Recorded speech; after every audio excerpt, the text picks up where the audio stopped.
Monsieur le ministre de la Santé, ma question porte sur la situation à l'hôpital Tenon, situé dans le 20e arrondissement de Paris. En effet, un de ces médecins de cet hôpital, gynécologue spécialisé dans le traitement de l'endométriose, fait l'objet de démarches en justice avec 32 plaintes pour violences et de très nombreux témoignages. Ce médecin a été mis en examen le 24 novembre dernier pour violences volontaires aggravées contre des patientes. Il a dans ce cadre été placé sous contrôle judiciaire avec interdiction de contact avec les victimes et interdiction de tenir des consultations privée de gynécologie. Seulement, suite à son appel de cette décision, la Chambre de l'instruction l'a autorisé de nouveau à exercer dans le privé, puis comme dans le public, depuis le 18 janvier dernier. Cette décision aurait été justifiée par le fait que dans le privé comme dans le public, la présence d'un tiers lors des consultations serait possible. Or, le collectif Stop Vogue a reçu depuis septembre 2021 190 témoignages de violences le concernant, autant dans le public que dans le privé, dont plusieurs font état de la présence de tiers. Les premiers témoignages collectés sont d'ailleurs ceux d'étudiantes en médecine ayant effectué leur stage auprès de ce professeur. Leur présence n'avait nullement empêché les violences. Un vœu a été adopté au conseil d'arrondissement du 20e, au conseil de Paris, demandant l'arrêt immédiat de ces consultations. Et cette demande, pourtant soutenue par la présidente du conseil de surveillance et par la vice-présidente du conseil de surveillance de la PHP, a été refusée par le conseil de surveillance sans qu'un vote soit organisé. Cette situation met les patientes susceptibles d'être reçues en consultation par ce médecin au sein de l'hôpital Tenon en danger. Tout en respectant la présomption d'innocence, il est impératif de respecter le principe de précaution pour les victimes et se rappeler le serment d'Hippocrate. Primum non nocere. D'abord, ne pas nuire. Les hautes instances de santé et les politiques autorisées à le suspendre ne doivent plus fuir leurs responsabilités dans cette affaire.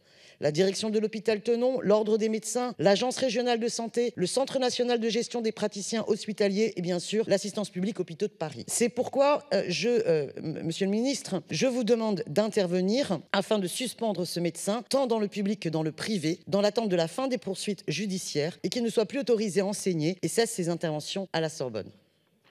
Je vous remercie et Madame la ministre, vous avez la parole.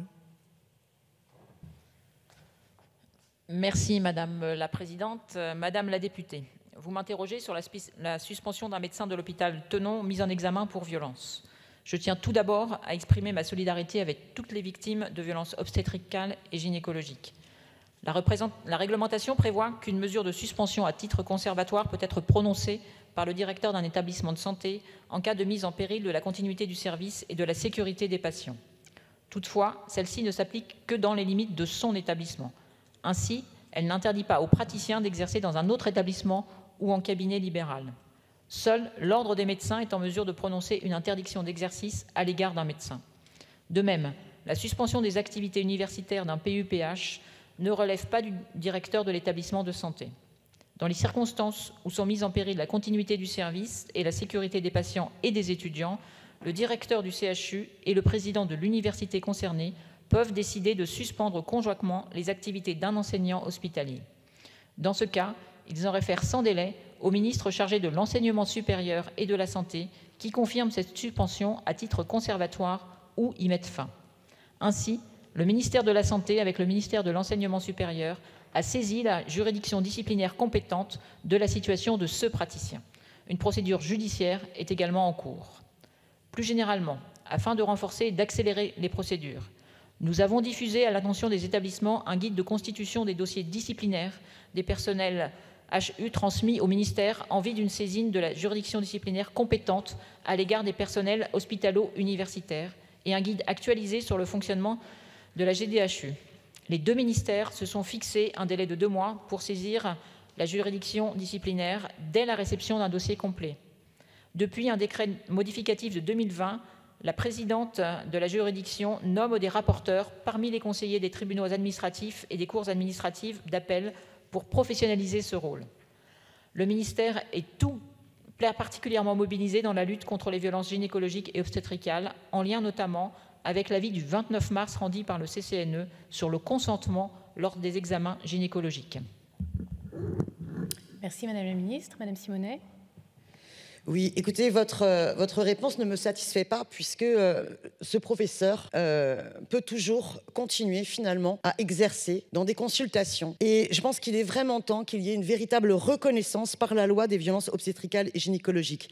Parce que cela participe du déni de ces violences qui sont une réalité. Et d'ailleurs, on est même, je pense, face à un problème de grande ampleur systémique. Et je pense qu'il convient de rappeler que l'apparition de l'expression violence obstétricale et gynécologique dans le débat public est certes assez récente, qui a encore trop de méconnaissance, mais le Haut Conseil à l'égalité l'avait quand même défini en 2018. Et donc il y a aussi une nécessité que dans la loi, enfin, on change la situation, car la gynécologie et l'obstétrique, c'est pas des spécialités comme les autres. Ce sont des spécialités qui touchent à l'intime des femmes et des personnes transgenres. Et donc il est urgent, à la fois d'un point de vue législatif, de reconnaître les violences obstétricales et gynécologiques dans notre code pénal.